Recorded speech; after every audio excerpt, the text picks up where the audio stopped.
Welcome into the Casual Gaming Conversation. I'm Connor. That's Nick. It's 8 in the morning. We're shooting a PS5 bracket today. It's going to be fun. Welcome into your weekly gaming podcast from Co-op 64. Nick, how are we feeling? Feeling good, buddy. Feeling great. Fun weekend. A lot of happenings. This was the most social weekend I've had since moving to Cincinnati, which was exciting. It's been a lot of fun. But man, oh man, doing shit. I wanted to flake on every plan I'd had this entire weekend, Connor. I just wanted to not do anything when it's all said and done. Flaking is just maybe my favorite feeling in the entire so world. Good, it's like dude. Canceling plans. When somebody else cancels the plans for you, it's like, oh my God, there's nothing better. There's literally nothing better than getting your plans canceled. How and are just you doing? Hanging out. I'm good. I didn't really achieve my goal of, as we discussed on the Casual Gaming News Conversation, of finding a Vita yesterday, but almost bought a 3DS, multiple 3DSs. I have an original 3DS that's just doesn't cut it. It's too tiny. Have you seen how big these 3DSs are? They really kind of scale those up big time. So handhelds are too small, handhelds are too big. Okay. Oh my gosh. The screen on the Vita is like double the size of the screen on the 3DS. But you have two screens. Okay, there you go. That doesn't mean anything. Alrighty. Just hopping straight into housekeeping. If you would like to support the show and support the dream, head over to patreon.com/coop64, no dash COOP64, where you can get early access to this show and the Casual Gaming News Conversation every single week, 3 days early, as well as a bonus episode of this show where we go and do a deep dive on different topics of our choosing. We did a discussion about the future of the Xbox generation, PlayStation All-Stars Dream Roster. We did a podcast about the Metacritic scores for the rest of the year, a Uncharted 4 spoiler cast. Lots of great stuff in the backlog over there at the $5 tier. At the lowest tier, you're getting a lot of bang for your buck. At the next highest tier, at the $10 tier, at the Those Who Fight Further tier, you have Recollecting Retro once a month. You have the Co-op 64 podcast once a month, and you have 2 additional TikToks twice a month. So every single week you're getting an additional piece of content over there. Recollecting Retro is our retro collecting show. We just put out another episode where we go to nostalgic games, peel through what they got, go over what we picked up, and then do my NES collection in the same episode. It's a nice 25-minute-ish episode of retro goodness. Then you have the Co-op 64 podcast, which is our conversational podcast where we bring different topics of discussion and just kind of yap it up. We've talked about pets. We've talked about coffee. We've talked about road trips. We've had a bunch of fun discussions, and you can submit your topics if you're at the highest tier for that as well. And, of course, those additional TikToks where we can kind of throw in the stuff that we haven't been able to get to recently, like 20 questions, or we did a Studio Ghibli top 10 list, guessing list. So yeah, lots of fun stuff over there. And of course, at the highest tier, the Dearly Beloved tier, you get your opportunity to submit your topics for the Co-op 64 podcast, as well as get your name read at the end of each and every podcast. Also, Patreon, RSS feed. People were asking for it. We got it working.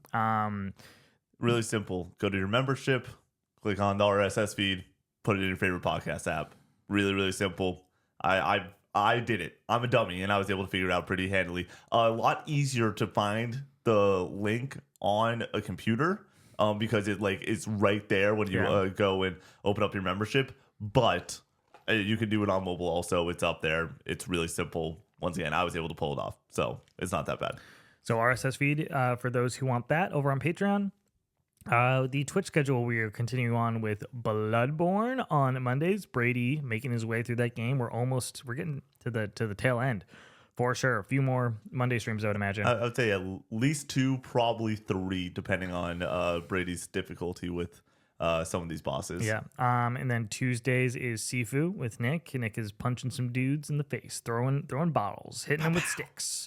So the Catalina wine mixer. How Connor. far have you gotten? What day? I'm still just on this. I just beat the second boss at 74 years old. So you beat the second level. The second level is beaten at 74 years old, Connor. Bye.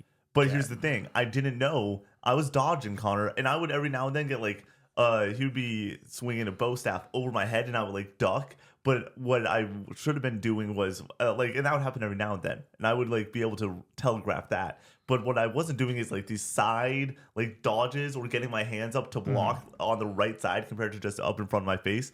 So I finally figured that out, but I was already at like 50 years old in the boss. Gotcha. And then so hopefully we'll get back to it, and immediately I can beat it at a much younger age. There's nothing worse than playing a game and realizing you're just stupid. Like there's a system in the game where it's like, if I had just had this click in my own brain, this would have saved me so much time and effort.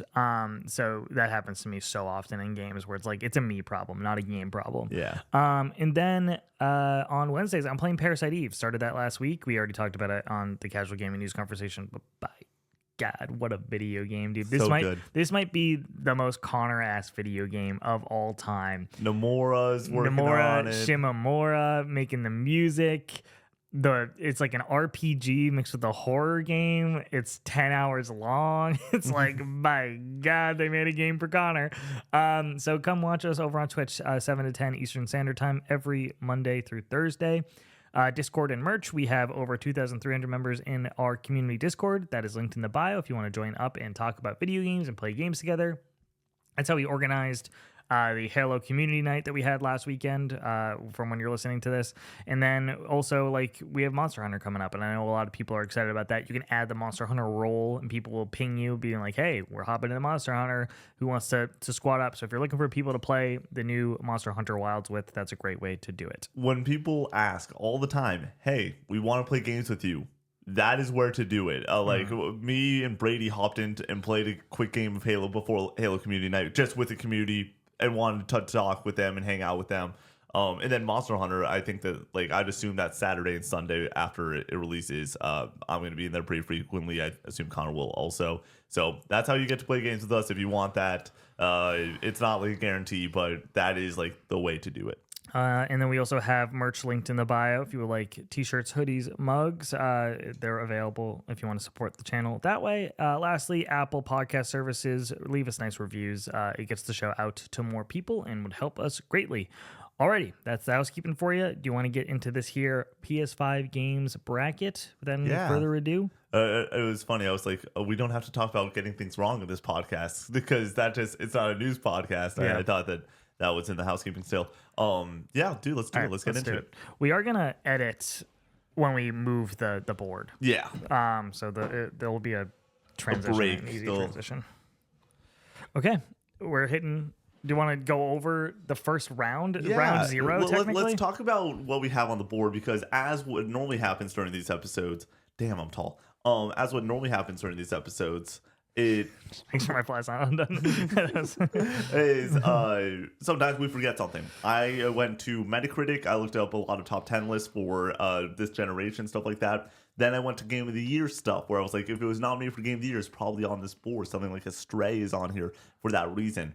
40 games was that sweet spot for me, where I was like, we talked about doing 64. The conversation of like having Sackboy Big Adventure on here, it doesn't align with like everything else that's on the board. And so 40 was that like good, let's rock this and go from there. The bracket I think looks good enough, but we do have play-in games for seeing who's making it into the round of 32. With that all being said, the play-in games and everything was pretty random. The only thing that I like actually was like, I'm not going to put Astrobot in playing game. I want to have a conversation still with some of these playing games and have some fun there. And I think that almost all of them are decent conversations. Connor, before we get going, I love you. I respect you. Okay, it's going to be fun. And now let's go to war. Connor. No matter what happens, I love you. Let's get after it. Dead Space versus Demon Souls for the round of zero, the play-in game. Okay, fuck. Yeah, these are two of your favorite games on the system. Yeah, but you gotta go. Demon Souls is arguably the worst Souls game. Okay. But it's still excellent. It's the easiest Souls game by a lot. I beat it. I breezed through this game. Like, it's really not that difficult. I'm too tall. You gotta, there we go. That's a lot of headspace. An inch of headspace? Yeah. Having headspace, it's a good thing. Okay. Did we get the whole board in there? Yep. Yeah. Okay. But yeah, I think Dead Space moves here for sure. Yeah, I'm fine with that. This is one of those, hey, this is your matchup. Fuck, it's going against Astrobot.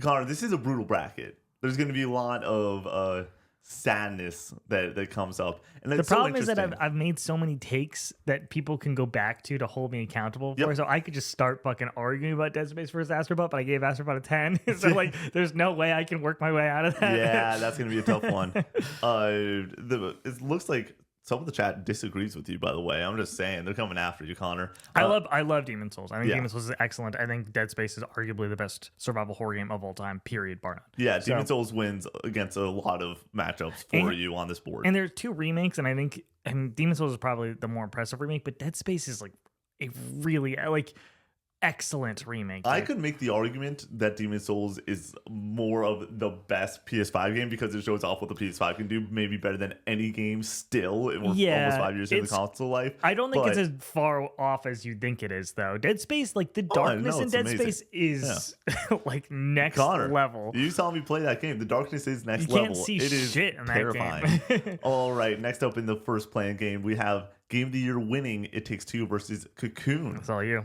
Yeah, I think that this is pretty simple. Cocoon is a much better video game than It Takes Two. I can respect that. Yeah, It Nobody's Takes gonna Two like is that. a great video game. It's a very fun co-op experience. I'm so stoked to see what Split Fiction is and what that team does next. I prefer A Way Out over It Takes Two. It Takes Two is way too long in the tooth. The scene with the elephant is like not worth it in my opinion. That's a messed up game, dude. Cocoon is one of the best puzzle games ever. So yeah, I think It Takes Two is just way too long. And people are like, it's only 14 hours. It's like, guys, like not every, like depending on the type of game and what the game is trying to do, it can be, there is 5-hour games that are too long or whatever, just because of like what they're trying. Like it just felt like I was doing the same kind of thing, generally speaking, over and over and over again. By the time I was 8 hours in, I was like, we're wrapping this up soon, right? And it's like, no, you still have like a little bit less than half the game left. It's like, no way. Yeah. Like there's no shot. I do want to throw out for the people that are destroying me in the chat right now. One, did you play Cocoon? Because Cocoon's literally one of the best, most atmospheric puzzle games I've played since definitely this generation. It's one of the best indie games this generation. I think that it's quite brilliant. Nick, we're doing the best PS5 game bracket. When are we doing the best Vita game bracket? That is a Connor. I'm out sick. Just going to do a full podcast. I'll just do it myself or whatever, literally. just like a seminar. Yeah. All right, next we have Tekken 8 versus Stray. I don't even need to argue this. You'll say Tekken 8. I've played both of these games. I barely played Tekken 8. I played all of Stray in one day. I think Stray is mid as all hell. Yeah, I mean, I watched Brady play all of Stray, and Tekken 8 is arguably the best fighting game on this generation. We have Street Fighter 6 on the board, late edition. I saw it, I was like, I played some Street Fighter 6. I've probably played like 4 or 5 hours of Street Fighter 6. I have not played enough Street Fighter 6 It's the people. to get into it. It probably will go to the people. But the thing was, I was just like, Tekken 8 is something that like I will be able to champion and have some fun with. This sucks right here. Helldivers 2 versus Rift Apart. Yeah, I'm gonna go. Oh, it doesn't suck for me. I'm clearly on the Rift Apart side of things. Yeah, I'll go Helldivers 2. Okay, this one's gonna be put it to the people. our first poll. Helldivers 2 versus Rift Apart. Ratchet and Clank Rift Apart. Rift Apart for me is a top 10 game on the system. Yeah, I can understand that. Well, there's not that many. Well, no. Okay, now I feel like we're at a good spot where you have a really solid top 10 with third-party aspects. But it's definitely a top 10 first-party game. Well, I think it's better than all the Spider-Man games. I've been very clear with that. I would say that it is better than the Spider-Man games. Yeah, yes. and then Helldivers 2 on the PS5 is exceedingly fun. Don't get me wrong. Helldivers 2 was like a watershed co-op moment for video games. Like, I think co-op gaming will be forever changed by the space that Helldivers 2 occupied. I think that Rift Apart is basically the perfect Ratchet and Clank game, and I think that those games are extremely, extremely fun. Again, the poll, if you have not yet, get that vote in. Rift Apart versus Helldivers 2. Helldivers 2 is going to win a poll because you think so? 15, about 10 million more people played it, Connor. Probably. It's going to pull that one out. I feel like it's almost I can understand like the quality difference here or whatever. Like Rift Apart is so AAA, looks amazing. The SSD stuff with like the loading between like the two like between portals or whatever, like really impressive, really cool. But like Helldivers 2 like is so special for those moments, the moment to moment gameplay. What do we got? I just disagree. Rift Apart wins 65% of the vote. Yeah. This is based as fuck. Let's go, baby. It has a really tough matchup. Yeah. Next. Speaking of tough matchups. Oh man, I would actually probably argue for Rift Apart here. Oh, damn. Yeah. Speaking of tough matchups, Horizon Forbidden West versus Black Myth Wukong. Give it to the people. I barely touched Forbidden West. I played. I really do. I'm not a huge Horizon fan. I just find like I don't know how they made a game. I've said this so many times, so I apologize. I don't know how they made a game with robot dinosaurs boring to play. I think like the overarching world is so interesting. I like Aloy as a character. I do not like the supporting cast around her, generally speaking. But like, I don't even like the gameplay that much. Like, there's just nothing I really enjoy about Horizon. So like, but I like Black Myth. I think it's a great video game, but like it's a game that I played last year and I'm probably not going to think about very much in a few years. So I would give it to the people. We'll send this one to the people because I've only played 7 hours of both these games. With that being said, if it were up to me and I just had to decide, I would go with Forbidden West. I think Forbidden West is one of the more impressive games.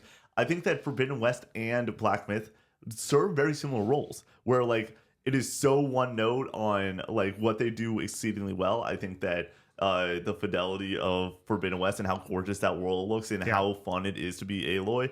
I like going through those environments. The only issue with Forbidden West, the only reason I didn't beat Forbidden West was a little game called Elden Ring. Yeah. That's it. That is the only reason. Horizon just getting screwed again. Literally, the only like I was having a great time with it and I played 7 hours over a week and then Elden Ring came out. Miles Morales versus Deathloop. I would go Miles Morales there personally. I played both of those games. Yeah, same. The Deathloop just did not hit with me personally. I didn't beat it because of that, but I rushed through Miles and really enjoyed my time with it. So I think that's the tiebreaker there for me. Yeah, I Deathloop I had interest in. It came to Game Pass, and then I was just like, I fell off. We can give Animal Well and Liza P to the people, I think. Yeah, I'm fine with that. Because like I have not played enough of Liza P. Rise of Forbidden West moves on. That checks out. That makes perfect sense to me. Can we get Animal Well versus Liza P next? Astro's Playroom versus Street Fighter 6. It's Playroom. Astro's Playroom. Yeah, it's Playroom. Playroom is winning this matchup. Okay, that's fine. Yeah. Street Fighter 6 is an excellent fighting game. I think Astro's Playroom. According to people, we've not played it. I've played like 4 or 5 hours of Street Fighter. Yeah. Where? Do you own it? No, I don't own it. I went and played it at college and then a few different times. You missed my whole fighting arc in 2023 at the end of college when I didn't have these things called friends. But yeah, that was a good time. I'm okay with that. Yeah, I'm okay with just moving Playroom on. Let's do it. And then we're going to just hop straight into the next batch while we're figuring out Animal Well versus Liza P. Astrobot versus Dead Space. Why do we even do this? This is just pain for me. I mean, it's pain for you, but it's Astrobot. Yeah. It's a masterpiece, dude. Astrobot. Do. Sifu versus God of War Ragnarok. Sifu is the better game than God of War Ragnarok. I disagree. I know you do. Yeah, no, God of War Ragnarok. I'm not going to win this, but dude, Sifu I think is a masterful video game that demands something of the player that is so unique in video games. It doesn't ask for you to be good at it. It doesn't ask you for to be great at it. It asks you to master it if you want to get through the entire game. Again. Learn. Do the damn thing. Hit the people the right way, dodge the right way, pick up the right thing, dude. Like, and you're so bad at first. You're just getting your teeth absolutely fucking kicked in, and you can just feel yourself getting better and better and better. And you're just like, oh, it's like overcoming, like climbing a mountain, beating Sifu. It's so good, but I'm not gonna convince anybody that is better than God of War Ragnarok. So it's funny. I'm low on God of War Ragnarok. I think it's really interesting playing Sifu right now. You want to know where I'm at with Sifu, well, score wise? I think it's a great game. I think I would give it an 8 out of 10. That's fine. I think that it is a great video game. But like Liza P. From like level designs, it's great. But like because it is so one note, it's only 5 levels. It is like I think that's why it's so good. Being one note and being really good at one thing is like really impressive. That's deep. Well, you don't even need to put it to a vote though, because I'm gonna lose it. Okay. So yeah. If you feel good doing that, then there we go. Ragnarok. Balatro versus Returnal. I have to give it to Balatro. I think Balatro is like one of those games. You know what I mean? Yeah. Where it's like It's perfect. People will be playing this in 2070, 2100. Yeah. Like, I think that you can't say the same about Returnal, even though I really love Returnal. Also, when it came to making the bracket, I wanted to make sure that it wasn't all like 2024 games together because we've talked so much 2024 recently. Yeah. So I tried to separate some things out. Cocoon versus Neva.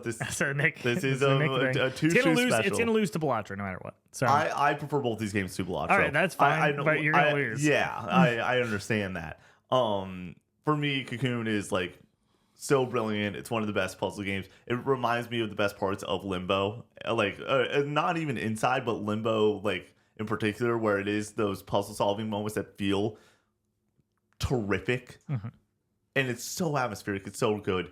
And Connor, I don't know if you know this in this game. There's boss fights in Cocoon, and they're extremely fun. Like they're actually they pull off the puzzle element really well, but also these fights that feel terrific. It's Neva though. Neva is one of the best games ever. Okay. Cocoon is a amazing indie game. Neva is one of the best games ever. Yeah. Baldur's Gate 3 versus Tekken 8. You want to give this to the people? What do we want to do here? Because here's the situation. Yep. If we left this entire thing to a poll, I feel fairly confident that Baldur's Gate 3 would win it. This is the People's Choice Award of this. We got Elden Ring on the board, buddy. I think And Astrobot. I think Baldur's Gate 3 wins. Probably. Or do we just snuff it now because I think that's the thing is like we aren't Baldur's Gate 3 guys. We tried it, we didn't love it. It's a game that I would like. It's kind of like The Witcher where it's like I want to go back and like really give this a fair shake and really try to understand why people love it so much. But 2026 group stream, let's all go and do it at our own place and see if we can actually push through this game. No, I want to play it alone. What? I want to just lock in on it. I feel like I can't break it up like that. I need to be able to play like 10-hour stretches of it. I can't do it like once a week. You know what I mean? Here's the question. Do we snuff it now because we both believe, or I would rather snuff it now because you love Tekken 8. It's not like it's going against Stray or something where it's like fucking okay. Like obviously BG3 is better than Stray, but like for fighting games, like you think Tekken 8 is like one of the greats. So yeah, it is. That's not just a me opinion too. I do think it's one of the greats, and yeah. So Tekken 8 is moving on past Baldur's Gate 3. Do you want to fight for Jedi Survivor? No. Okay. We haven't. Neither of us beat that game, and Silent Hill 2 is a game that we both adore. Adore. There's no world. Adore. You adore. I think that it's we're gonna really start great. saying we're gonna start saying adore now? Silent Hill 2 has something that Jedi Survivor doesn't. Clearly, it has literally the best atmosphere in any game ever. It's one of the best soundtracks, some of the best characters, one of the best worlds. I think the gameplay is super fun. I love the puzzles. I love just about everything about Silent Hill 2. I gotta play the original. Final Fantasy 16 versus Gran Turismo 7. It's 16. Yeah. We're not racing guys. Well, Nick is kind of. Yeah, but I don't. It's funny. GT doesn't capture me the way that like Forza Horizon does. But that's I feel like a common sentiment where like one of those more arcadey. Rift Apart versus Resident Evil 4 remake. This might be the worst matchup for me. Yeah. Like in this entire bracket because I probably have them in similar spots. With that being said, my take would be RE4 remake. I'll say Rift Apart. Oh shit! Then we're going to a poll. Yeah. Rift Apart versus Resident Evil 4 original remake is in my top 5 favorite games of all time. I think that RE4 remake is a very good reimagining of it. I don't think it captures the same kind of whimsicality and weirdness and like it's just kind of stupid in Resident Evil 4 and I like that. Whatever.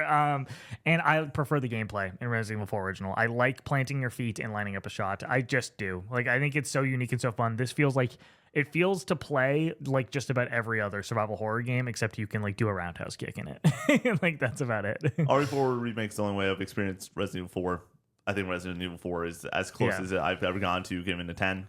So I'm gonna lose this for sure. Yeah, probably. But what else? RE2 remake is better than RE4 remake as well. I just completely disagree. Yeah, like that's a 9.5 for me, and RE4 or RE2 is like an 8.85. Yeah. You. All right, you can move on to the next one. Yeah, Metaphor Horizon Forbidden West. This is, I guess, you because I prefer my time with Metaphor than I do for Horizon. But it was same, and it's not close. Like Metaphor is like we both haven't beaten either of these games, so I beat Metaphor. Oh yes, sorry, yeah. RE4 remake with 71% of the vote. Yeah, I understand. Such a fun one, Connor. Armored Core 6, Fires of Rubicon versus Prince of Persia and the Lost Crown. It is Armored Core 6. And it's not close? It's close. Okay. Definitely close. Do you have a take here? I mean, I haven't played Armored Core, but Prince of Persia is delightful. Armored Core is like No matter what, fucking crazy. I don't just. I've never played a game like Armored Core 6. Yeah. You know what I mean? Where it's just like, but I've played games like Prince of Persia: Lost Crown. You know what I mean? Yeah. I know there's other Armored Core games that like predate it. Obviously, it's the 6th century, but like, dude. Alex Golan's in here fighting for Armored Core 6 as we said Armored Core 6. He appears. Yeah, everyone. I would go Armored Core 6. Okay, I'm fine with it. I'll give you this one. Just remember this. That I'm just not even talking. I'll fight for Armored Core 6 versus Metaphor. No, you won't. I'm gonna make it go to the poll. Don't do it. All right, Cyberpunk vs. Rise of the Ronin. I mean, Rise of the Ronin is one of the best open world layouts ever. Cyberpunk? Ooh, this is gonna be fun. You don't fucking argue with me on this next one, Nick. My boy. What we Miles versus Stellar Blade. Miles Morales is a better game. No, it's not. No, it is not, Nick. Miles Morales it's is not better even than close. Stellar Blade's way better. Great action game that made me cry. Oh, that doesn't mean anything. Game that made me cry with also great action. Nick, no, the gameplay in Miles Morales is mid as fuck, other than the swinging. I think that it's fun. The first time you go invisible as Miles and like really start stealthing some of these sections is way better. The gameplay, the moment-to-moment punching gameplay is the worst part of these Spider-Man games. Connor, the city of Harlem in Spider-Man Miles Morales is a more interesting character than any of the characters in Stellar Blade. No. I think across the board it's a better video game. I'm not. This is going to go to a poll and I'm going to lose. This is so stupid. Everyone is going to call it a Gooner game, but it's just a fun video game. I think that, you know where I stand with Stellar Blade. I think that it's a great game. I know, but I just know that if we put it to a poll, like, I think a lot of people didn't even play Stellar Blade, whereas Miles Morales has, like, more people just played Miles Morales. Yeah. We're doing best trailers draft. It might be on my board for one of the best trailers ever. Yeah. Send it to a poll, please. All right, moving on. Rebirth versus Lies of P. Rebirth. Yeah, not even a conversation. Welcome to the conversation, Rebirth. You're going to be sticking around for a while. Diablo 4 versus Alan Wake 2. Alan Wake 2. Maybe not. What, you want to give... I said Rebirth, you're sticking around for a while, and then Alan Wake 2 is right here. But the problem is that, like, I'm not... I really hate the idea of putting Rebirth as our winner, just because I know that people are going to be pissed about it. But it very well might end up being Elden Ring versus P3. It's Elden Ring. Yeah, Let's not have the conversation. Sorry, great soundtrack. It's a remake of a excellent video game with Persona 3, but it's Elden Ring. You know what I mean? Like, I think by default, Elden Ring versus a remake is gonna just kind of get the W. Playroom versus Spider-Man 2. Playroom. Playroom is the winner. Yeah, yep. Absolutely.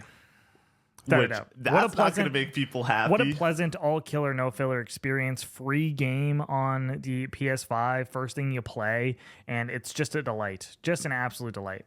That's not going to make people happy. Yeah, no, Playroom is one of my favorite packing games ever. Stellar Blade, 79% of the vote. Let's go, baby. The Spider-Man games are every Insomniac game off the board now. That's true. Wiped. Wow. I mean... I think that they make top 40 games or top 30 games, but they just don't make those top 16 games. Astrobot versus God of War Ragnarok. This is not even close in my mind. God of War Ragnarok is an 8 out of 10 video game. It's a great video game with a lot of just not great in it. I don't want to spoil things, so I'm not going to say anything. But Astrobot's way better. I agree that Astrobot's better. I don't say way better. Astrobot is a better video game. Astrobot's a masterpiece. God of War Ragnarok is a terrific video game, arguably the best cast in all of gaming besides Rebirth or Metaphor. Balatro versus Neva. You want to put this to a poll? Yeah, let's put it to a poll. Okay. Neva versus Balatro. Here's the thing. Just here to make you feel good. Yeah, just to make me feel good. Let me have my spiel, Connor, to the people as they go and vote between Balatro and Neva. Connor, this game's got a dog. You got a main character that goes, Neva. It's amazing. The game of all time. Combat, terrific.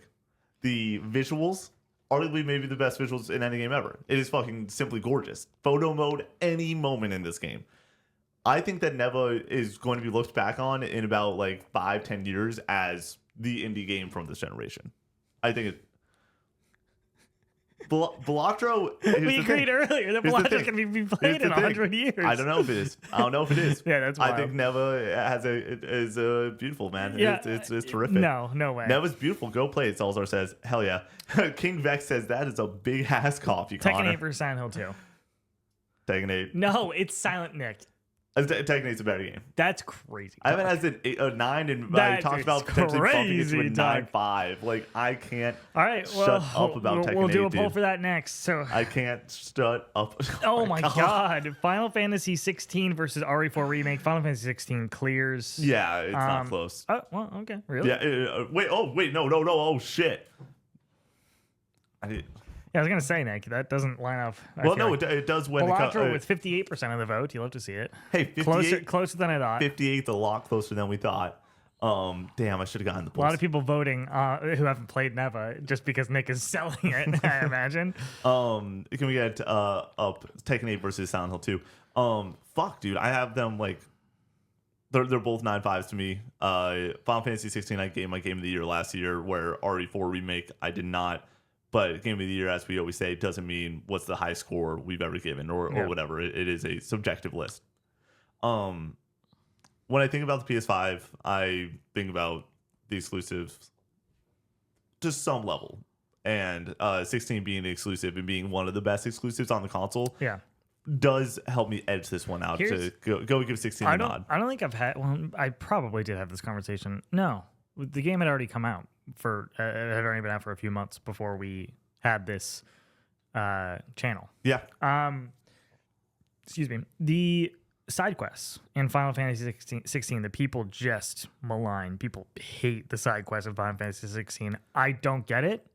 I don't know what people want from their video games, if I'm being perfectly honest. If a side quest is go get the thing or go kill the thing, that's just about every single side quest in like every single video game. And that's what Final Fantasy 16 does. But at the very least, it doesn't waste your time outside of that, where it's like, here's your quest, go pick the stuff up, go back, get your XP, get your level up or whatever, go get your like equipment. And I like that. And then when you get towards the end of the game, you have some of the most emotional stories in the entire game that like really flesh out the world. And you have quests with, I'm forgetting her name. Jill. I wanted to say Jill, but I was like, that's the Resident Evil girl. I was like, we got Jill versus Jill. That can't possibly be right. And Torgal, like I love their quest lines, so good. And then even just stuff in the world with like side characters, excellent. I just wanted more of an excuse to play that video game, and it gave me an excuse to hit more things. Silent Hill 2 with 93% of the vote over Tekken 8. Yeah, it did. People don't play fighting games, and that's fine. I'm at the point in my life that a fighting game will never ever be up for Game of the Year except for Smash Bros. Ever. Then we have, so we're doing 16. Okay, yeah, 16's fine with me. Next up we have Armored Core 6 versus Metaphor. Connor, don't do this. I will get so fired up. I'll do it. Let the people let us go to the vote. Let's get back into this. Let's get back into the game. Connor, Metaphor versus Armored Core 6. Put it to the people.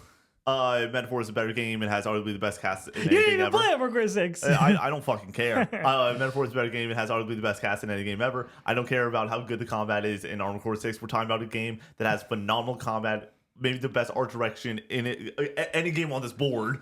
The cast is so unbelievable. The quest lines you go on with each member of the cast is fucking unbelievable. The bonds are top notch. Connor, I don't care about the beep boop beeps of Armored Core 6. Have you ever heard? No. I'm doing that at 9 Some of the best boss fights in video game history are in Armored Core 6. Just running in, flying in your mech with your you're all kitted out or whatever, and you're about to get your teeth kicked in, baby. Oh, it's so good. It's so fun. Armored Core 6 doesn't have Haizume, dude. It's not. You don't have as good of a villain as you do in. Dude, the villain in Metaphor is so. I'm gonna lose this, but I'm happy to have said something. Here's the for thing. Armored Core. You're going to finally beat Metaphor one of these days. You're going to get back to it. I need you to get back to this game. Yeah. Once you inevitably do it, you're going to be like, yeah, it's a better game than Armored Core 6. You will. Yeah. I feel confident with that. But obviously, we're having a fun conversation. Right. I'm okay with the debate a little bit. You can already start writing Metaphor. I doubt. You got one vote with Alex Golden. Metaphor was 79% of the vote. Yep. Cyberpunk versus Stellar Blade. Cyberpunk. You haven't played Cyberpunk. No, it's it's on the other shelf. Yeah. When are you gonna play more Ghost of Tsushima? After I'm not reviewing something. Yeah. So soon, eventually. Rebirth versus Alan Wake 2. It's Rebirth to me, but it's really close. It's Rebirth. Like Alan Wake 2 is like a top 20 game for me all time. Yeah, This is close to top 10. I think Alan Wake 2 is excellent, but it's Rebirth, and then it's Elden Ring. Yeah, I'm fine with that. All right, I'm just gonna sit down for the rest of this, honestly. Oh, yeah, I'm fine with that. I'm gonna tilt the cam down then. Connor, what's up next? We have Astrobot versus Balatro. I feel like this is an easy discussion, probably, right? We're both Team Astro. Yeah. Yeah. You have to be. It's the masterpiece. It's so fucking good. Well, for you, they're both masterpieces. So that I feel like that's an interesting conversation. Why? Why is it clearing away Astrobot for you? I prefer games like Astrobot than I prefer games like Balatro. Like, there's really the big tiebreaker there. So, Astrobot. Here's a fun discussion: Silent Hill 2 versus Final Fantasy 16. It's not close. It is not Final Fantasy. Well, you have both as 9.5s. Yeah, it's Silent Hill 2. For sure. So this is for sure going to a poll. Connor, what does Silent Hill 2 do so excellently that it's not even close, as you said? This game is an absolute miserable experience. One of the most miserable games I've ever played in my entire life. It's amazing. It's so good. It's made me feel things in a game that I've never felt. And I've been playing games since I was a child, and I've never felt this fucking not good playing a video game. Final Fantasy 16 has the best boss fights on the entire system. If you exclude Shadow of the Erdtree, even if you include it, it probably has the best boss fights on the entire system. The entire system. Then you bring in the soundtrack. I'll say it's a wash between the two games on the soundtracks. They're both fucking unbelievable. Yeah. Silent Hill 2 soundtrack is so good. Ben Starr, Dog Walks, James Sutherland performance. What? Dog Walks. No. Dog Luke Walks. Roberts. They're on the at the very least on the same level. There's no they are on line the that exact hits same level. remotely as close They're as doing I'm a different shield of things. Rosaria and I must do my duty. They're doing different things. They're doing different things. There's a lot more nuance in James's role, but like Ben Starr has to literally go put the game on his entire fucking back for 40 hours and he does not stop. Yeah. It is I think it's the best performance on the system. But and I don't think it's close. I don't agree, but I mean, I think Clive's the best Final Fantasy protagonist. You don't think that? I still think James Sunderland As at least goes toe to toe with him. I don't know about that, Connor. Silent Hill 2 wins with 63%. Yeah, there we go. Well, not enough people play Final Fantasy 16. I think that there's probably a handful, and there are people that are just. It's not odd. Our chat and our channel love Silent Hill 2. And, well, I mean, for you, it makes I think complete most sense. people who played it just adore it. Really enjoy it. I mean, it's already one of the greatest games of all time. Every single horror list, I feel like, has Silent Hill 2 at the very top. Damn, I should have just kept BG3 going until FF16. I should have played the game better. All right, moving on, Connor. Last two matchups of the Elite Eight. We have Metaphor versus Cyberpunk. Cyberpunk, Edge Runners. it's Metaphor. I feel like we got to put this to a poll. Put it to a poll. And I think these are both, from my limited experience with Metaphor, loved it. 20 hours of Metaphor, 25 hours, really great. But Cyberpunk, in my opinion, is like one of the best RPGs of all time at this point. And you kind of have to take it. I wouldn't say you have to take the DLC into account, but you have to take the current state of the game with the 2.0 update or whatever, where it's like, God damn, they fixed everything. They fixed everything. That's the thing. Console comes out in November. This comes out in December of 2020, and it's been a long road, but we're shooting this podcast in 2025, where Cyberpunk is one of the GOATs. With that being said, such different games. We're like, it almost feels like we're arguing Persona 5 versus like The Witcher in a different respect. You want to do something here with Rebirth and Elden Ring? I feel like I'll just leave it up to you, honestly. You're such an ass, You got it. I mean, like, I haven't beaten Elden Ring, I and know. you played both these games. I love Rebirth, but like, I would understand somebody being like, you got to put Elden Ring over Rebirth. It is Elden Ring's a better game. That's it fine. is. Yeah, I can accept that. Which is just like so fucking brutal to say, because I think that Elden Ring's a masterpiece for me, and it's like the easiest masterpiece I've ever given to a game. This is a crazy Final Four. Yeah. No, the only exclusive is Astrobot. Yeah, that checks out. I thought 16 would have at least gone there. Cyberpunk wins with 56% of the vote. Nice, close, but I appreciate that, guys. So Elden Ring, and then we have Cyberpunk up the top. So final four: Astrobot versus Silent Hill 2, and Cyberpunk versus Elden Ring. Oh man, this is gonna piss a lot of people off. So it's gonna be Astrobot probably. Yeah, let's just move feel it. like you have to- It's not close. That's close. Astrobot. Do, do, do, do, do, do, do, do, do, do, And then, do you want to move?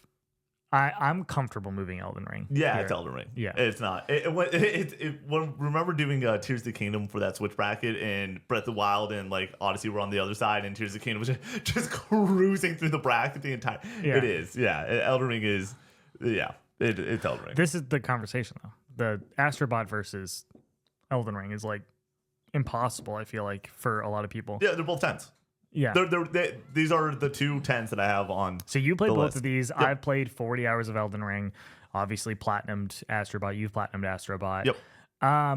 I would prefer Astrobot to be the winner of this bracket, personally. I think it's an immaculate video game, honestly. This is the hard part, because if we were leaning often into this entire bracket with arguments of like PS5 exclusivity, it runs really well on the PS5, I think that there's a strong case for Astrobot. This is the PS5 game, right? I feel like that nothing has really encapsulated or hit that high for a PlayStation first party exclusive that Astrobot has. I think God of War Ragnarok is a great video game, and I think it's almost universally considered a step down from 2018 for a lot of people. I think that it's 50-50 on Really? Yeah. I feel like I hear people say that they prefer 2018 to Ragnarok. I'm just thinking of just like, there's like 10 people I know their opinions on. 5 of them are one way, 5 of the other. So Okay. It is close.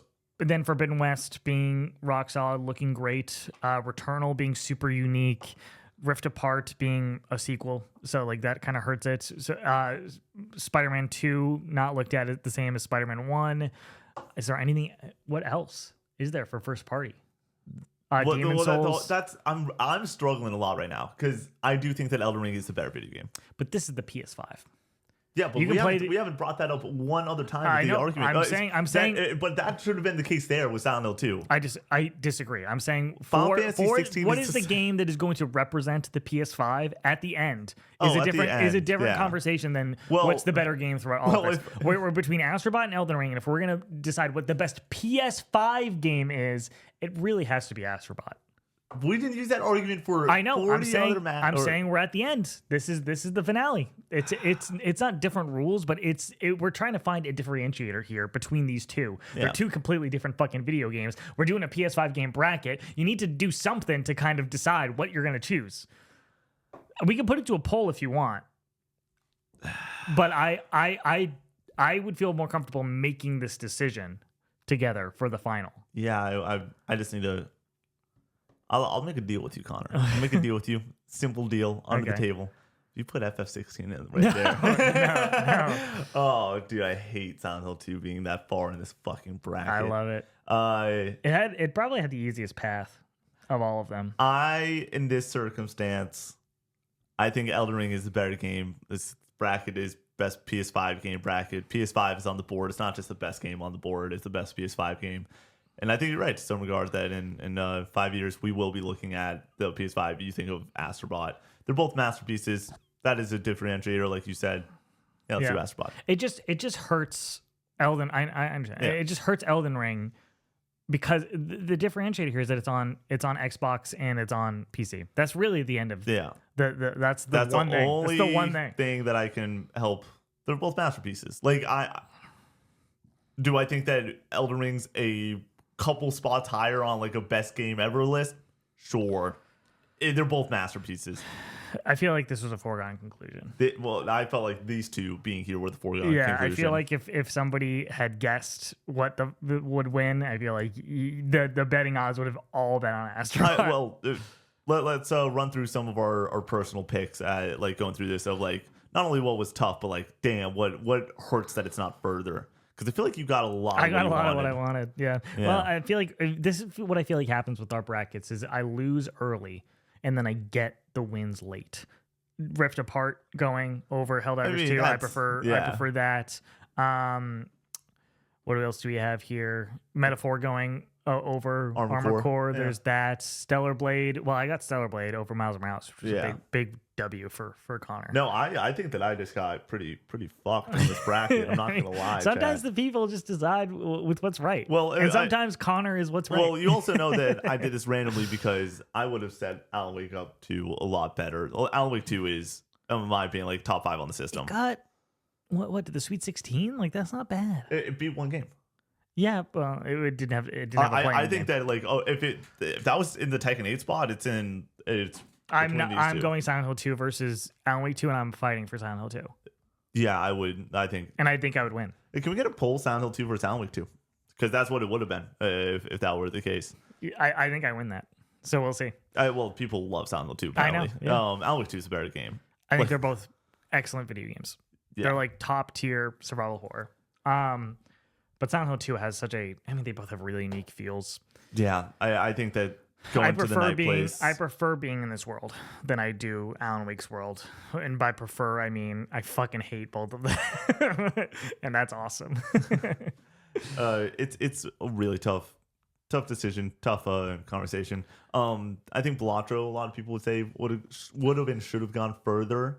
I obviously would have preferred Rebirth over Elden Ring, but like I also, it's one of those situations where it's like I know Elden Ring is like probably on paper the better video game for most people. Well, it's funny because it's Baldur's Gate 3, but nobody's here to fight for Baldur's Gate 3. Right. I'm here to fight for Elden Ring, and Exactly. and this is one of those like just trust me, bro. Like it is better. Where like even like this argument, Cyberpunk versus Metaphor, I can make the case all I want that Metaphor is a better game. I haven't played Cyberpunk. You adore it. Yeah. So like it's that a went to the conversation. people, right? It did. Yeah, we made a poll for that. So yeah, I think that this was close. A lot of people would have when you do this bracket. I think that the big shock is Ragnarok going early, because I think when you think of PS5, you think of God of War Ragnarok. There you go. Silent Hill 2 wins 55%. There's okay, only it was like 6v5. Okay, it's one person's vote. All right. I'm trying to just look at anything else to glean from this bracket. FF16 should have gone further. You would have taken Neva over Balatro, you said. Yeah, right? but that's like that whole area, the Balatro, Returnal, Cocoon, Neva, It Takes Two. Pick your favorite between any of those like 5 or 6 games, and right. you're gonna be fine. Metaphor. What was your perfect Final Four? If you're perfect, it's Connor runs the program. Astrobot is correct from the top of the bracket. Yeah. Silent Hill 2 is correct in the bottom left. Fuck, man. I feel like You're taking Cyberpunk.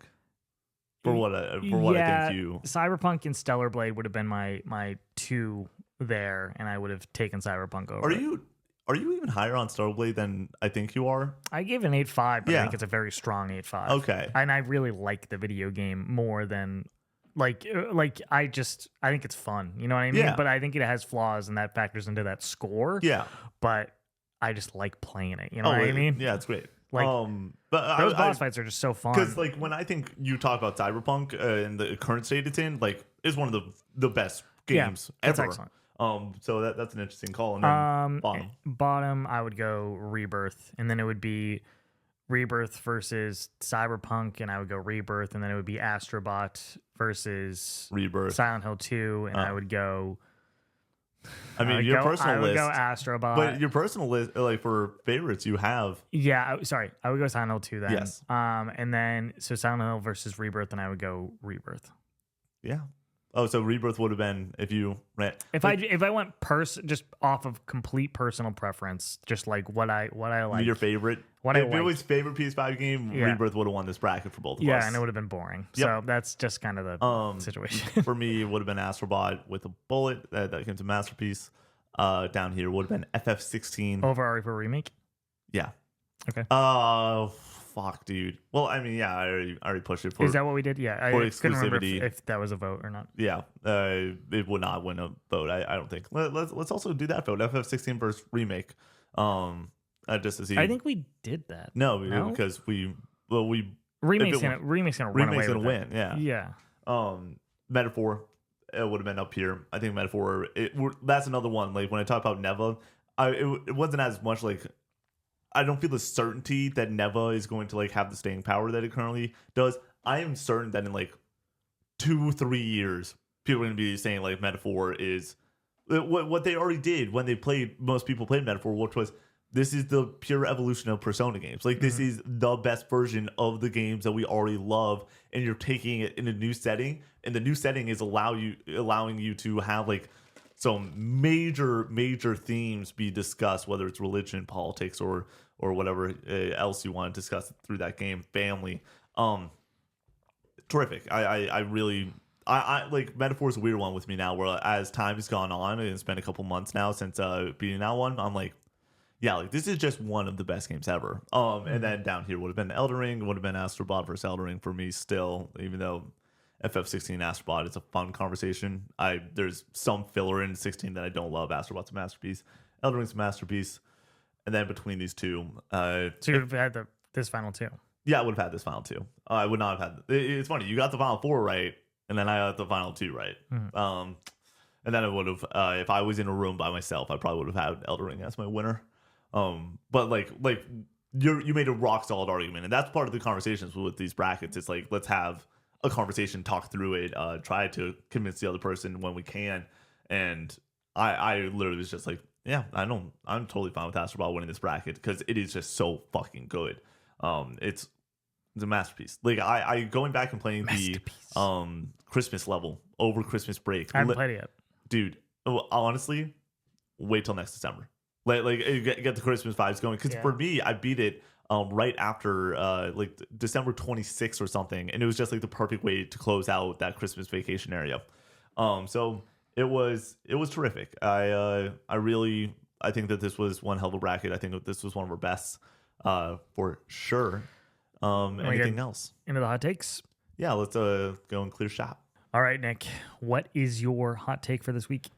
Everybody says, Connor, just get a PC. At this point, don't have an Xbox, just buy a PC. PC's way better than PS5. Just get a PC. Connor, this is one of the most ludicrous takes and one of the most just like out of your mind takes I've ever heard in my entire life. I'm here to say, not only is console gaming, like, in my opinion, I love sitting on the couch, I love having fun. We've talked about how simple the console experience is, but to go and be like, hey, spend $1,500, spend $2,000. There are so many consumers when it comes to their gaming and entertainment budget that just don't have that like to go and spend. A lot of people are like, no, I pick up a Switch or a Series S even just to like get in on some sort of gaming because it's only $300-$400.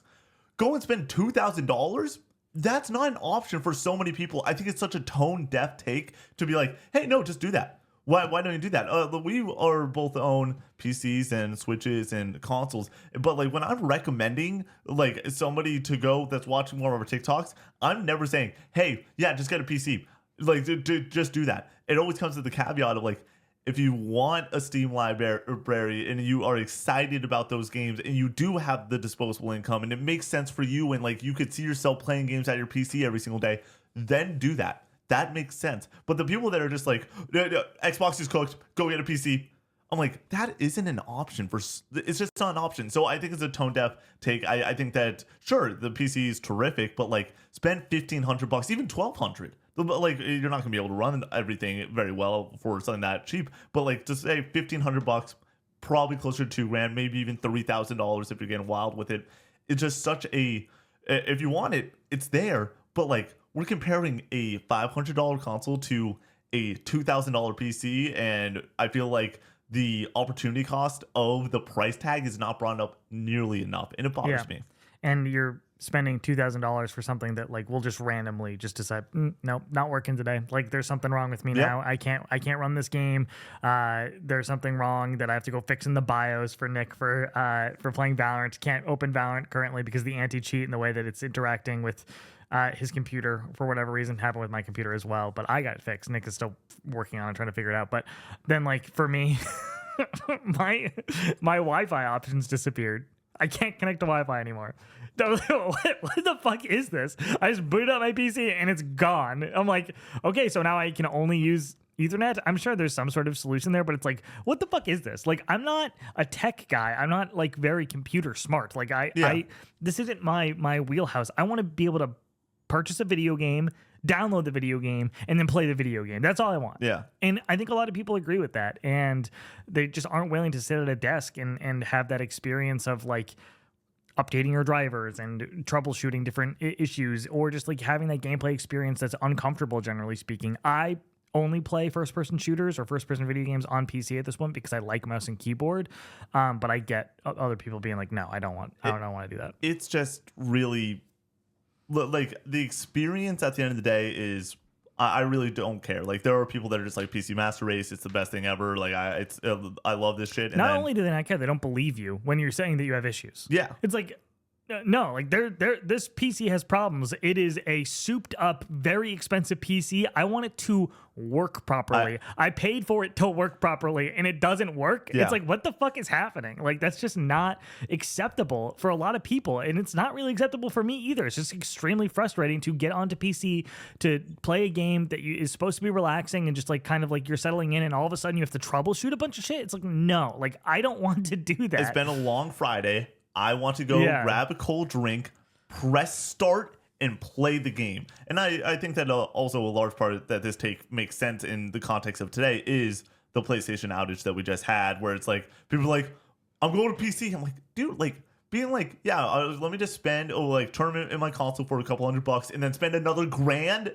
A lot of people don't have that option. And it's a good option in the long run where you can you're playing Xbox games, PlayStation games eventually come over. Obviously, like PC exclusive stuff, but and then you have like Steam sales, and you can really kind of save your money if you really utilize that. So I get the idea of people being like, yeah, in the long run, but then once you're in, you're gonna be getting sold new graphics cards every few years where it's like, oh, there's another upgrade. And a lot of the people who are like PC centric people are like, dude, it's so cost effective. And then they like go and spend $1,000 on a new chip every few years. It's like, what? Yeah. It's like, I don't think that's cost effective. I think it's just kind of like at this point, I do think the elitist PC Master Race idea has really kind of toned down in recent years, which is nice. But I still think there is some of that in the games industry. I do also. Alex brings up a good point. Me still using my 2080 from 2018. Yeah, that's fine. But in 2018, in 2020, I bought a PC, the PC that ran all our shows, and it was a 2060, which is not good. It's not good. It cost me $1,200. Yeah, that is 2 PS5s. That is basically the entire trilogy of consoles of Switch, Xbox, and PlayStation. I could have bought all that for that and had those libraries, and it just fucking works. Like, and like, sure, I am not getting 120 frames from my PS5. That's not happening. And like, that can now happen with the PC I have over there. You also don't have to pay for online. It says Willie's. I agree with that. That's a fair point. But it's just one of those things that like I've been paying for PS Plus for so long that like I don't even think about it at this point. It's like paying for Netflix. Or it's just we're so subscription laden at this point that like it's not something I think about that heavily. Unfortunately, it's definitely not a good habit to be in where it's just like, nah, I'm just gonna pay for it. Like it's fine.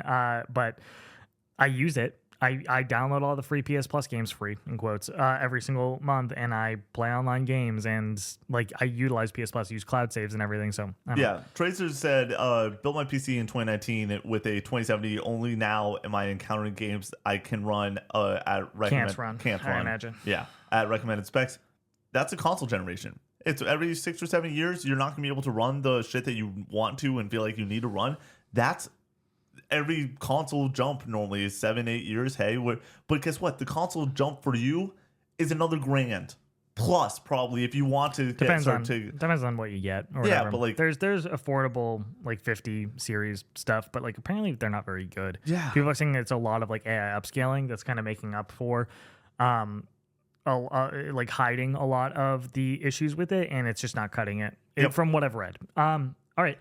My gaming hot take is that no video game should require you to spend 100 hours to beat it. Not no video game, but there's something about when I hear 100 hours for a game that just completely turns me away. I'm like, absolutely the fuck not. The only exception to that is Persona 5, and even that, I'm like, that's a little bit too much. Yeah. Where like people are like $1 per per hour of gameplay. It's like, no, please, no. I can't spend 70 hours on every single game. It's like, that's ridiculous. And that's how we get these bloated messes with just a bunch of nonsense in it to fill out the time. It's like, maybe you want bang for your buck, and I do think that there should be games that exist for those people who like want to feel like they're getting a lot of value out of the games that they're purchasing. But for me, who wants to play a lot of games, it's like there is nothing that turns me away faster than 70, 80, 90, 100 hours of gameplay to just finish the game, or play it like at a natural pace where you're doing some side stuff, doing main quest. And that's like ridiculous. 60 hours is like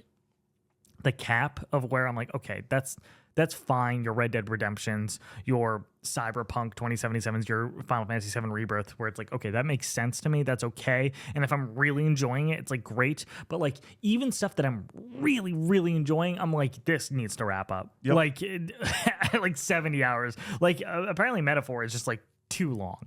Yeah, Metaphor has a couple pacing issues, but and that definitely affects it. But I do think that the game gives you enough time. It wants you to have the option to literally do everything on your first playthrough, because it respects the player and says, we know you're probably not going in for a second playthrough after beating this. And like, I haven't met anyone that's played Metaphor that's like, I didn't want to do everything by the end of that game. Everyone wants to finish every bond and every single character moment that you can have with that team. So yeah, there are big issues when it comes to the game length. I completely agree with this take. Nothing gets me more upset when it is, it's going to be a 100-hour game. But there's some people who are like, it needs to be 70 hours for it to even like have value. It's like, guys, like the budgets are getting so bloated and big that lately in the time to complete these games is getting so long, and people are getting laid off because of it. Like it's just not sustainable to just keep making these 75-hour video games. Games should like at a maximum for like a single player story-based game be like 25 hours. Like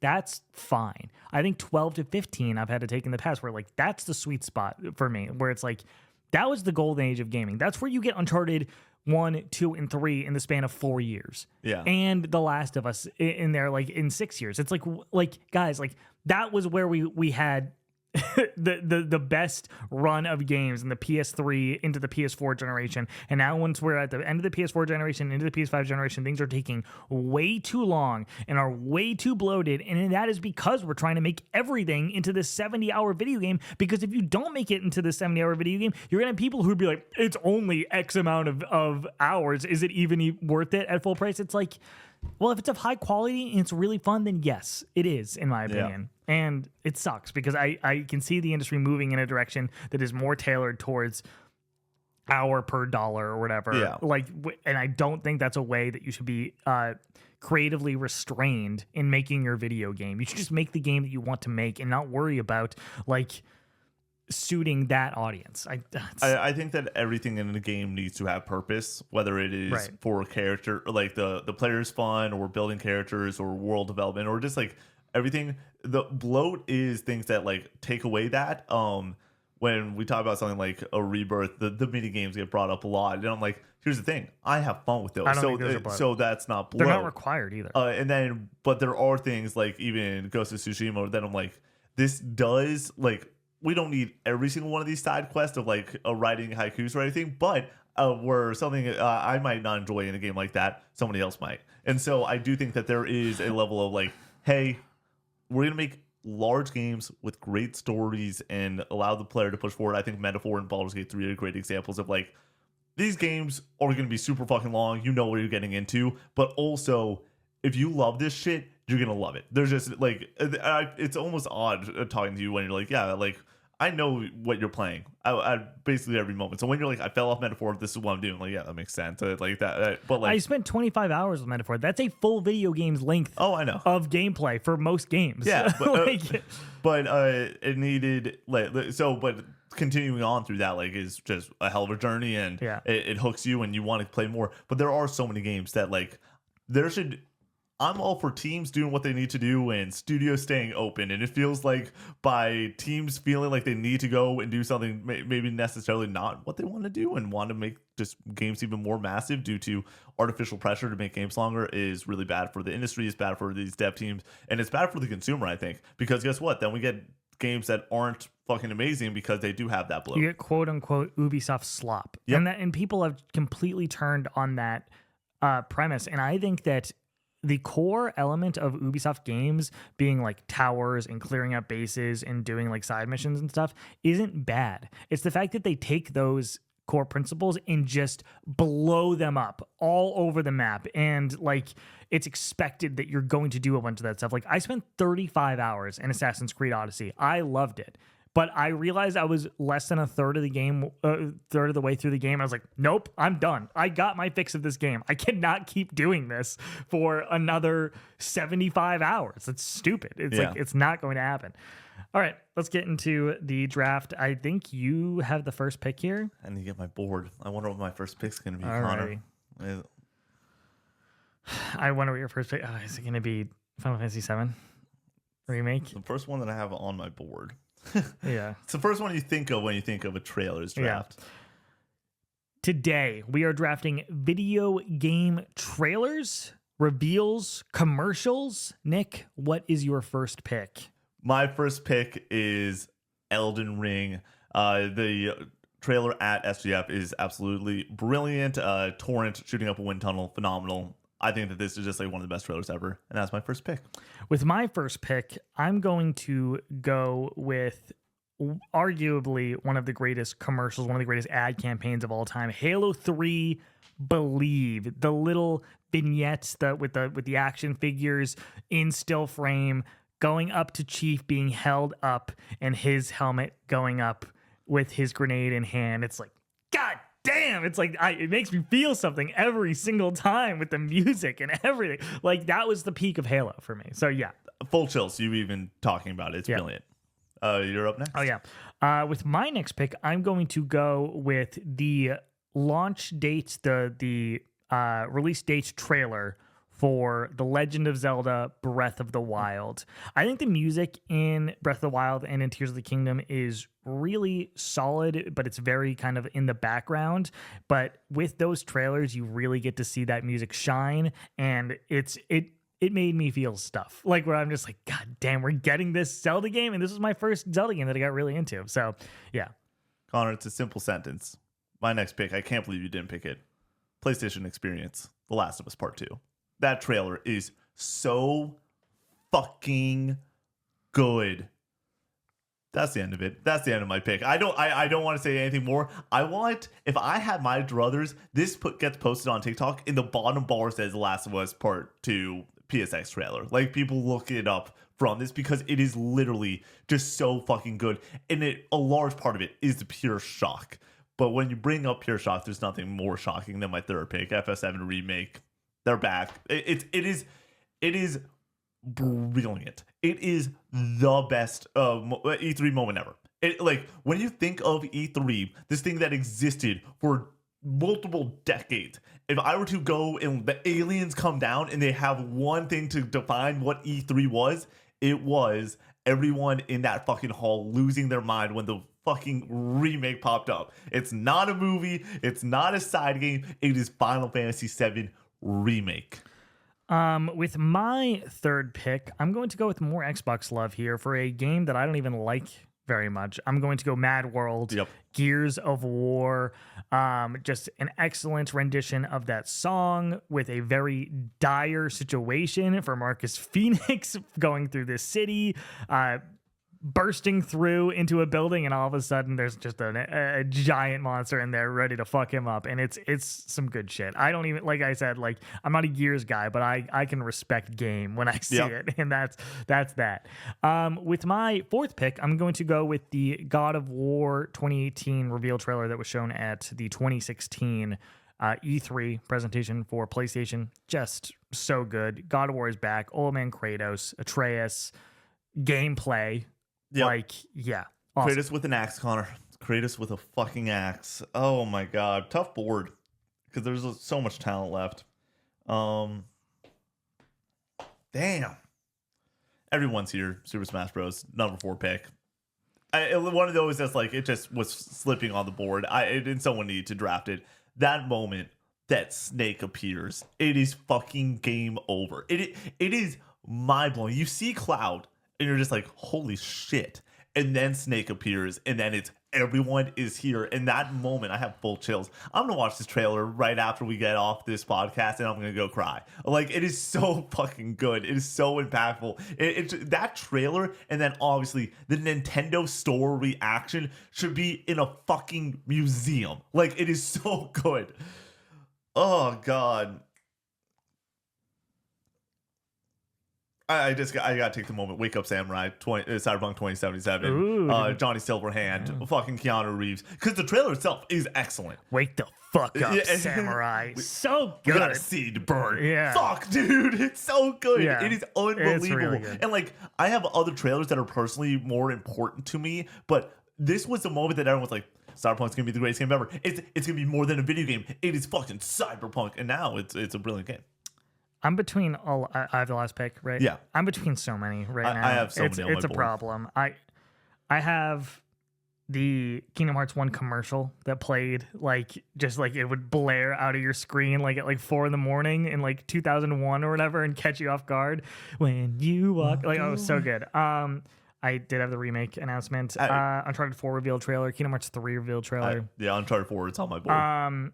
RDR2 reveal trailer. We could have made this a 10 team draft. Yeah, but I'm going to go with the Mass Effect 3 Take Back Earth trailer.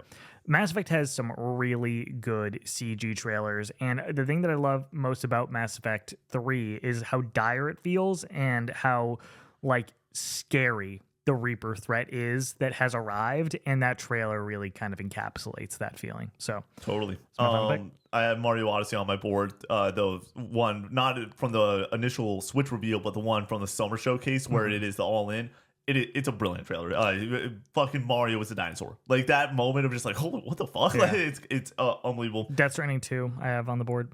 Oh, I should have taken that. Yeah. Because once again, I don't have even. It almost feels too recent. It does. It doesn't have like the icon status, but literally, I think that it is probably the best game trailer ever. Like, because I'm just like, it does so much within like, it's like a long ass trailer, but the moments of just not Deacon St. John, Porter Bridges walking around in those different vignettes that oh my god, it's Vistas.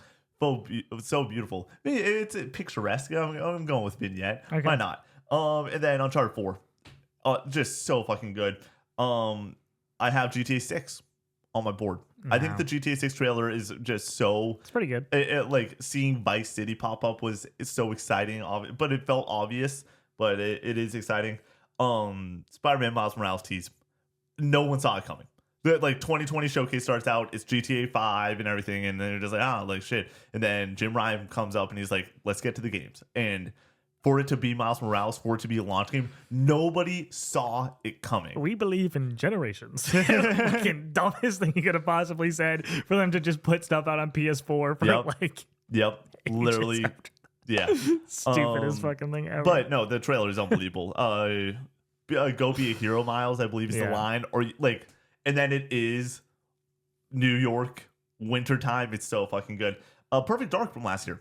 I think that like the music, when I think of like spy thriller music, that Perfect Dark trailer and that like kicks in like as she's jumping out of the plane and everything. I'm like, this is what we are getting. It seems like the Mission Impossible game that I've wanted my entire life.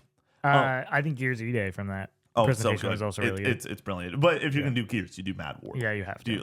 The last one, I want to take you on a little bit of story because we got a little bit of time until the fellas come over to close out this podcast. The last one I have on my board is I couldn't draft it because I was like, I might start tearing up talking about it. This channel doesn't exist without the God of War teaser trailer from the PS5 September showcase. Like, that gets revealed. The 2021 the 2020, yeah. But release date. oh yeah, but it was like no fucking way. But I remember like a year prior beating God of War 2018 and being like, this is one of the most impactful games of my entire life. And then that showcase was just banger after banger. FF16 gets revealed. But like, for me, this was like, obviously I love video game showcase forever.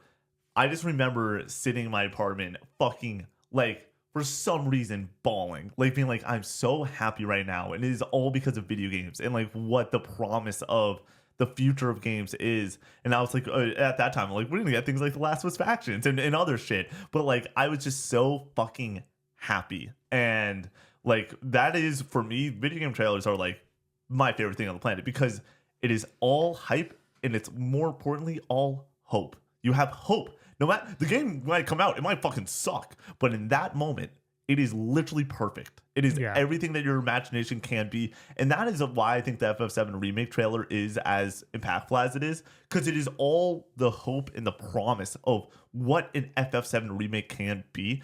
I think that they've absolutely delivered the goods, obviously, with that promise. But like, and I think consensus wise, if you play these games, most people really fucking enjoy them. I remember when they were talking about after that trailer, first of all, Tetsuya Nomura had no idea who's working on that game. He figured out when his name popped up in the trailer, which is hilarious. Yep. And second, they said that it was going to be in 3 parts. It was going to be episodic. And everyone was like, what the fuck? Nobody was happy about that. Everyone was pissed. Everyone was like, The Walking Dead? You're going to do The Walking Dead Telltale games like with Final Fantasy VII Remake? That makes no sense. And it was 2 parts in. And I'm like, yeah, my favorite game ever, my 5th favorite game ever. Yeah. I think that... I love it. Like, and so like when there's state of play rumors and everything happening, it was really funny. Not last night, it was the day that the PlayStation Network was down, and it was the first night of it. We didn't talk about that at all during this, but it's now up, so I feel like it's not worthwhile at this point. If it was down for like a week, I think it would have been like a whole conversation. But like one day, here's the thing: state of play. I was like, if they go, and it's still like, let's say it was planned on Friday, if PlayStation Network was still down, they wouldn't do it. I wouldn't do it. Yeah, you can't do it. Yeah. But I do think we got to stay play this week. And with that being said, I think that the amount of hope and excitement that is able to be there is fucking awesome. Interesting that none of us took anything from Game Awards, right? No, just most recent Game Awards. No, just any Game Awards in general. What did it even be? Blade trailer was pretty good. For me, Judas is my number one. Judas, Death Stranding. Yeah. 2 reveal. OD. But then like this year, OD's like hardly a trailer. This year it's Intergalactic, Witcher, Night Rain, so many other. I mean, the return of the eco developer, like that, all that. Yeah. Dude, I can talk video game trailers like I can talk about NFL players. Like I can just go round and round. But we can stop doing that and close it out here. Alrighty, thank you so much for joining us on another episode of the Casual Gaming Conversation. We'll see you next week. Peace out.